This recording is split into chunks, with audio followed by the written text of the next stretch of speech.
अपरा एकादशीचे महत्त्व हिंदू धर्मात अत्यंत विशेष मानले जाते. अपरा या शब्दाचा अर्थच अमर्याद किंवा अथांग असा होतो, ज्यामुळे या दिवशी केलेले व्रत आणि उपासना अनंत पुण्य देणारी ठरते.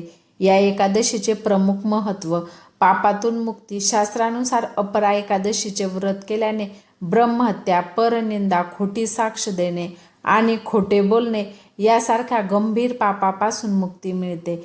हे व्रत मनुष्याला त्याच्या कळत नकळत झालेल्या पापांच्या ओझ्यातून मुक्त करते. तीर्थस्नानाइतके पुण्य. असे मानले जाते की या एकादशीचे व्रत केल्याने मिळणारे फळे कार्तिक महिन्यात गंगेत स्नान करण्याइतके किंवा कुरुक्षेत्रातील सूर्यग्रहणाच्या वेळी दान करण्याइतके महान असते. आर्थिक समृद्धी आणि यश.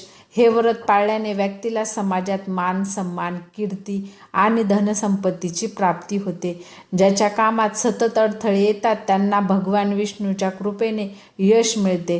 प्रेतयोनीतून मुक्ती. अपरा एकादशीच्या कथेनुसार हे व्रत केल्याने मृत आत्म्यांना प्रेतयोनीतून मुक्ती मिळून स्वर्गाची प्राप्ती होते. मोक्षप्राप्ती. आध्यात्मिक दृष्टिकोनातून हे व्रत मोक्ष देणारे मानले गेले आहे. यामुळे व्यक्तीचा जन्म मरणाच्या फेऱ्यातून सुटका होऊ शकते. व्हिडिओ आवडल्यास व्हिडिओला लाईक करा, शेअर करा. चॅनलवर नवीन असाल तर चॅनलला नक्की सबस्क्राईब करा. धन्यवाद.